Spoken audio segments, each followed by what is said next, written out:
hindi na ako natutuwa. Ito, sira na naman ang ating washing machine. Yan, as you can see, hindi siya nagde-drain ng water. Kaya pala dito sa garage, kahapon, ang daming water. Yan. Pinatay ko na agad kaya hindi masyadong nagbasa dyan. Pero kahapon, akala ng asawa ko, nakalimutan ko yung faucet doon. Kaya nagbaha dyan. Pero ito palang washing machine. Ayan. Hindi siya nagana. Pinatay ko na kasi. Pero yun nga, hindi siya nagde-drain. Ang dumi. Yan. So, ang gagawin ko ay manual drain ko na lang muna to. And I don't think na ipapagawa ko pa to. Ayoko na. Suko na ako dito. Papalitan ko na to. Kasi medyo marami-rami na rin yung nagastos ko dito. So I don't think I'm being smart na papaayos ko ulit. Tapos ganun na naman. It's been a month or less than 2 months na ginamit ko to from the last na pagpapagawa. Pero yan, iwan na naman siya kahapon. So I don't think na gusto ko pa siya. Ayoko na. Suko na ako.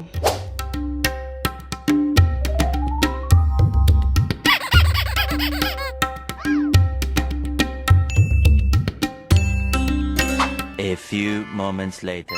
Okay, so it's canvas time. So nandito po tayo sa SM Telebastagan today to check the washing machines or automatic washing machines to be specific. At magtingin-tingin tayo kung anong mapupusuhan natin or anong magandang deal. And I'm not going to lie, I did some research at nagtanong-tanong na din ako, and this might be the biggest contender, yung Panasonic. So maganda daw yung brand ng Panasonic, matibay, and at the same time, gustong-gusto ko yung looks niya. Syempre, hindi magpapahuli ang aesthetic.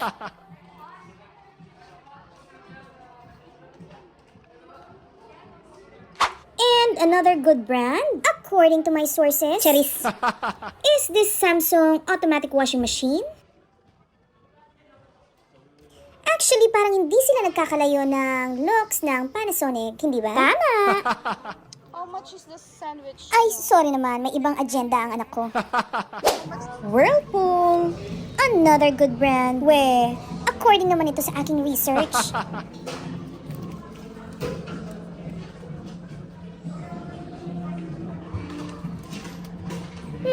Aminin nyo, importante to.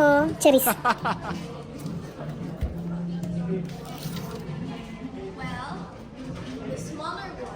Are 800. You buy na. Wow. Hindi pa rin talaga siya tapos mga yans, kaya pasensya Much more na. bigger and like fancier looking at This is not inverter. That's why you told me not to pick this one. Yun ang akala ko, pero ako ay mali.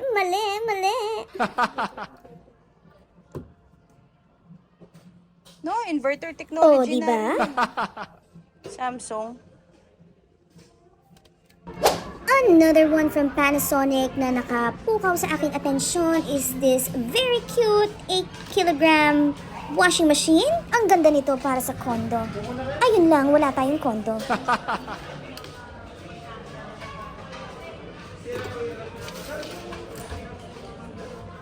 So there's detergent and then softener, gray.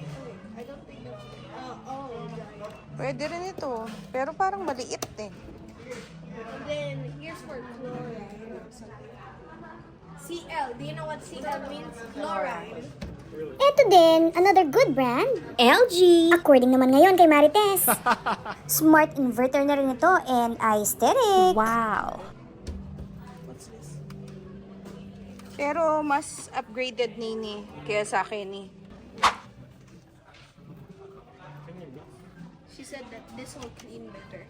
Yeah. Siyempre, tuturo nila yung pinakamahal. Strategy. 7 hours later. So we're here at SMC. We're going to check yung mga available na washing machine dito. Okay? Pakita ko sa inyo later. Sinabi ko sa iyo, ayan o. So, eto, nandito na kami sa SM Appliances. Medyo malaki-laki yung SM Appliances dito sa SM Clark.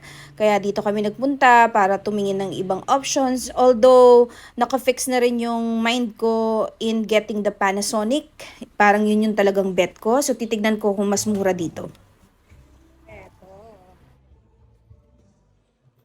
Pen to. Kaya pala mas mahal siya. Okay.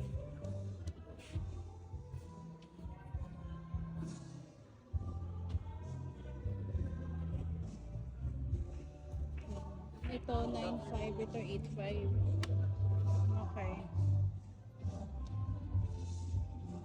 May 5% off pa kayo? Wala po tayo. Bakit sa kabila meron? Saan? Sa SMT. Kahapon po yun, ma'am. Ah? Ganon? Yes po. Ito Panasonic din. Ito yung gusto ko. Kahit anong card naman, no? Yes po. Okay. Okay na yung 8.5 sa akin. Magkano yung delivery fee sa Severa Bacolor? Dito ba siya po? Sa Telebastagan lang yun, ha? Unfortunately, wala ng 5% off dito. Pero tignan natin kung ito na nga ba ang mapipili naming bilhin ni Daddy Rai, yung Panasonic na washing machine. And babalitaan ko po kayo at i-unboxing natin ng sabay-sabay, okay? So, salamat po sa panonood. Bye!